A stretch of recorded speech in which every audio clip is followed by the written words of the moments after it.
잠깐 여러분이 알고 있던 상식이 완전히 뒤집힐 수 있습니다. 지난 10년 동안 은행들은 하나같이 같은 말을 반복했죠. 크립토는 달러의 적이다, 사기다. 그런데 지금 실제로 벌어지고 있는 일은 정반대입니다. 달러가 살아남기 위해 크립토 위로 올라타고 있어요. 오늘은 이 충격적인 사실을 데이터와 함께 완전히 해부해드리겠습니다. 그리고 이것이 비트코인 가격에 어떤 영향을 줄지 끝까지 확실하게 풀어드릴게요. 먼저 이것부터 확인하고 들어가겠습니다. 지금 미국 국채를 가장 빠르게 사들이고 있는 큰손이 누구인지 아십니까? 중국입니까? 아닙니다. 중국은 오히려 팔고 있는 쪽이에요. 일본도 아니고 미국 은행도 아닙니다.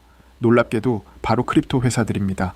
테더, 스테이블 코인 USDT를 만드는 이 회사 하나가 현재 미국 국채를 약 1,150억 달러 어치 보유하고 있어요. 독일이라는 나라보다 많은 규모입니다. 그런데 더 충격적인 건 이 회사 직원이 고작 100명 남짓이라는 사실입니다. 이게 우연일까요? 절대 아닙니다. 미국이 법으로 설계한 치밀한 그림이에요. 자, 지금부터 이 구조를 처음부터 끝까지 정확하게 설명해 드리겠습니다. 수개월 전부터 제가 말씀드렸던 내용이 있죠. 비트코인이 사이클 바닥을 만들기 위해 개미들의 진을 충분히 빼낸 뒤 이후 크게 상승할 가능성이 높다고 말씀드렸습니다. 실제로 5월, 6월을 지나 7월도 절반 가까이 흘러가고 있고 상승 흐름이 서서히 나타나고 있는 상황입니다. 3개월 전 영상에서는 하락 구조를 짚었고 실제로 비트코인은 이전 저점의 유동성을 정확하게 털어내는 움직임을 만들어냈습니다. 그리고 한 달 전에는 개미들의 에너지를 소진시키고 유동성을 흡수하는 구간이 연속적으로 이어졌죠. 그렇다면 앞으로는 어떻게 될까요? 오늘은 크게 두 가지를 말씀드리겠습니다. 첫째, 비트코인이 왜 구조적으로 상승할 수밖에 없는지 미국의 계획과 함께, 둘째 단기부터 중장기까지 실제 시나리오입니다. 먼저 프랙탈 패턴 이야기부터 해볼게요. 비트코인에는 소름 돋는 자기 유사성 패턴이 존재합니다. 쉽게 말해서 큰 구조와 작은 구조가 놀랍도록 닮아 있다는 뜻이에요. 이전에 말씀드렸던 내용에 오늘 하나를 더 추가합니다. 2028년 반감기를 기준으로 500일 이전 시점을 먼저 봐주세요. 이제 과거 사이클을 그 위에 겹쳐보겠습니다. 2016년 반감기로부터 500일 이전 시점, 이 구간에서 비트코인은 몇 달 전에 바닥을 찍고 한 차례 상승한 뒤 다시 눌렸습니다. 그리고 반감기를 끼고 강하게 올라갔어요. 반감기 500일 전부터 500일 이후까지 약 1000일 동안 상승장이 이어졌습니다. 이후 다시 하락, 그리고 다음 반감기 500일 이전 시점이 되자 다시 바닥을 치기 시작했죠. 반감기 500일 이전 구간에서 바닥을 찍고 한 차례 강하게 올랐다가 되돌린 뒤 반감기가 시작되자마자 본격적인 상승을 만들어냈어요. 마찬가지로 약 1000일의 상승 구간이 펼쳐졌습니다. 그리고 2024년 반감기, 이번에는 비트코인 현물 ITF 승인이라는 변수가 추가되면서 반감기 이전부터 먼저 강하게 상승하는 흐름이 나왔습니다. 구조는 닮아 있지만 촉매제가 달랐던 거죠. 그렇다면 2028년 반감기를 향해 달려가는 지금 이 시점은 어떨까요? 패턴대로라면 몇 달 전에 바닥을 찍었을 가능성이 높고 한 차례 상승 후 되돌림을 거쳐 반감기를 끼고 3년간 강하게 상승할 가능성이 있습니다. 2022년부터 2025년까지의 상승이 현물 ITF라는 씨앗에서 자랐다면 이번 사이클의 씨앗은 클래리티 법안이 될 가능성이 높습니다. 내년 초부터는 더 지니어스 법이 본격 시행되고 그 다음으로는 알마 법안, 즉 미국 정부가 비트코인 100만 개를 직접 매수하겠다는 법안까지 추진 중입니다. 자, 이제 이 모든 것의 배경이 되는 핵심 구조를 정확하게 설명해 드릴게요. 스테이블 코인이 뭔지부터 쉽게 풀어드리겠습니다. 한마디로 달러의 크립토 버전입니다. 테더가 만드는 USDT 하나는 정확히 1달러 가치를 가집니다. 어떻게 그게 가능하냐고요? USDT를 하나 발행할 때마다 진짜 달러 자산 1달러 어치를 금고에 채워두기 때문이에요. 이게 왜 전 세계에서 폭발적으로 퍼졌을까요? 아르헨티나를 생각해 보세요. 초인플레이션이 일어나는 나라에서 사람들의 돈은 실시간으로 가치가 녹아내립니다. 달러를 갖고 싶어도 은행에서 쉽게 구할 수가 없어요. 그런데 스마트폰만 있으면 USDT를 살 수 있습니다. 달러 계좌 없이 달러를 쓸 수 있게 되는 거죠. 미국은 바로 이 지점을 노리고 있습니다. 핵심은 이겁니다. 테더가 금고에 채워두는 게 지폐가 아니라 미국 국채라는 점이에요. 국채는 미국 정부에게 돈을 빌려주는 채권입니다. 그러니까 테더가 USDT를 더 많이 발행할수록 미국 국채 매수량도 늘어나는 구조예요.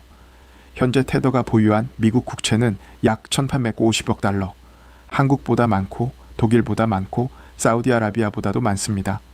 미국 채권자 순위로 세계 17위인데 이게 국가가 아니라 직원 100명짜리 회사라는 게 놀랍죠. 그리고 테더 CEO는 공개적으로 다음 목표를 2천억 달러라고 밝혔습니다. 2천억 달러면 브라질보다 많은 규모예요. 테더만 이런 게 아닙니다. 서클 같은 다른 스테이블 코인 회사들도 동일한 구조로 움직이고 있어요. 그럼 테더는 어떻게 돈을 벌까요? 이게 정말 기가 막힌 구조입니다. 여러분이 100달러로 USDT를 매수하면 테더는 그 돈으로 국채를 삽니다. 국채는 이자를 주죠. 연 4에서 5% 수준입니다. 테더는 앉아서 그 이자 수익을 그대로 가져갑니다. 여러분이 맡긴 돈으로 손 하나 까딱하지 않고요. 그 결과가 무엇이냐? 직원 100명 남짓한 테더가 지난해 100억 달러, 우리 돈으로 14조에서 15조 원을 벌었다는 보도가 나왔습니다. 직원 1인당 수익으로 환산하면 역사상 최고 수준이에요. 엔비디아보다 높고 애플보다도 높습니다. 그리고 여기서 진짜 소름 돋는 포인트가 있어요. 여러분이 거래소에서 USDT를 살 때마다 그 돈이 돌고 돌아서 결국 미국 정부 금고로 들어갑니다. 여러분은 그냥 스테이블 코인을 산 건데 구조상으로는 미국 정부에게 돈을 빌려준 셈이 되는 거예요. 전 세계 코인 투자자들이 자기도 모르게 미국의 채권자가 되고 있는 겁니다. 미국은 이걸 정확하게 노리고 법으로 만들었어요. 그게 바로 더 지니어스 법입니다. 스테이블 코인을 발행하는 회사는 발행량만큼 달러와 미국 국채로 반드시 담보를 채우라고 법으로 의무화한 거예요. 왜 이런 법을 만들었을까요? 이유가 세 가지입니다. 첫째, 미국의 나라빚 문제입니다. 현재 미국의 국가 부채는 40조 달러에 육박합니다. 매일 수십억 달러씩 없는 돈을 써가며 굴러가는 나라는 돈을 빌려줄 사람이 계속 필요해요.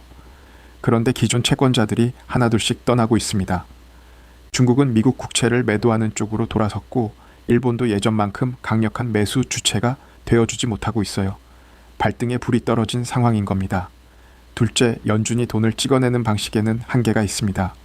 연방준비은행이 정부에게 돈을 빌려준다는 건 사실상 새 돈을 찍어낸다는 뜻입니다. 돈을 찍으면 인플레이션이 옵니다. 이미 인플레이션으로 수차례 곤혹을 치른 미국이 이 카드를 계속 사용하기는 부담스러워요. 그래서 인플레이션을 전 세계로 수출하는 방식을 택한 겁니다. 셋째, 달러 기축통화 지위 방어입니다. 달러가 100년 가까이 세계의 기준 통화 자리를 지켜온 덕분에 미국은 없는 돈을 계속 쓸 수 있었어요. 하지만 그 지위는 전 세계 사람들이 달러를 계속 원하고 사용해야만 유지됩니다.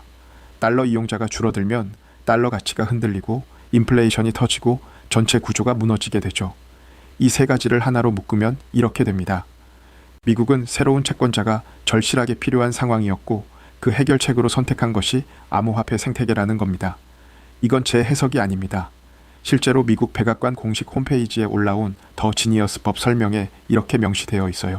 이 법은 미국 국채 수요를 늘리고 달러의 기축통화 지위를 강화한다. 미국이 자기 입으로 공식 문서에 목적을 써놓은 겁니다.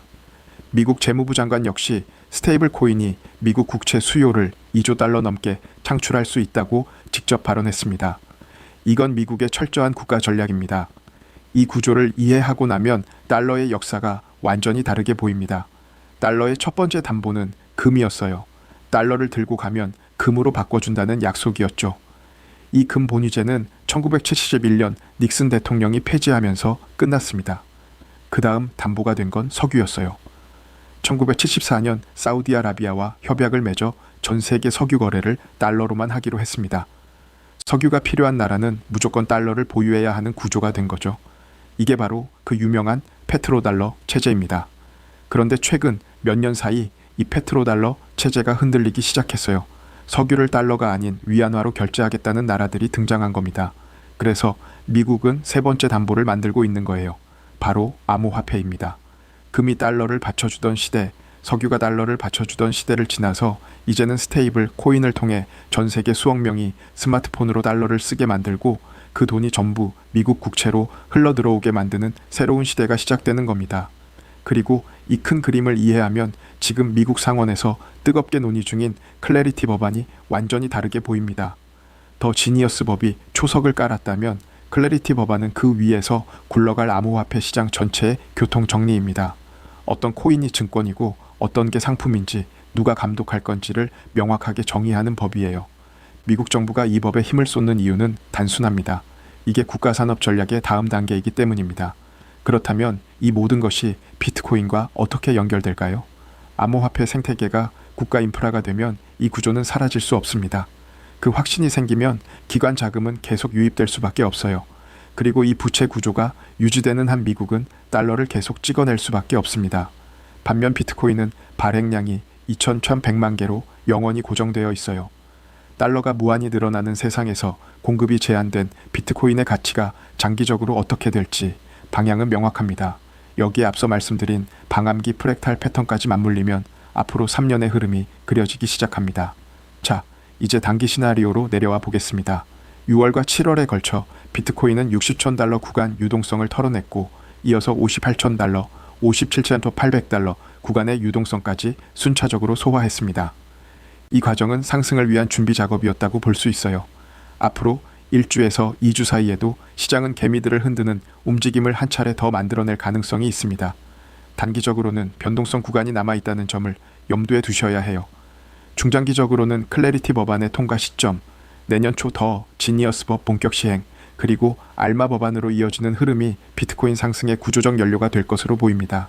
방암기 사이클과 미국의 크립토 인프라 전략이 맞물리는 이 구간, 중장기 관점에서 매우 중요한 시기라고 생각합니다. 여기서 가장 중요한 건 시나리오 자체보다 여러분 각자의 매매 전략입니다. 어디서 사고 어디서 나올지 기준이 없으면 아무리 좋은 분석도 소용이 없어요. 자신만의 원칙을 먼저 세우는 게 핵심입니다. 정리해드리겠습니다. 달러는 크립토를 적으로 보지 않습니다. 지금 달러는 크립토를 타고 살아남으려 하고 있어요.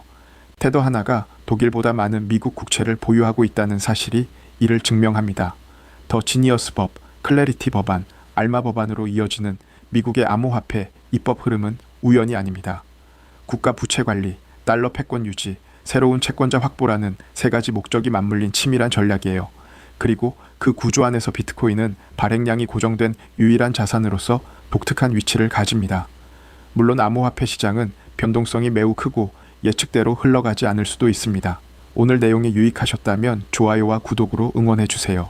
다음 영상에서도 중요한 내용으로 찾아오겠습니다.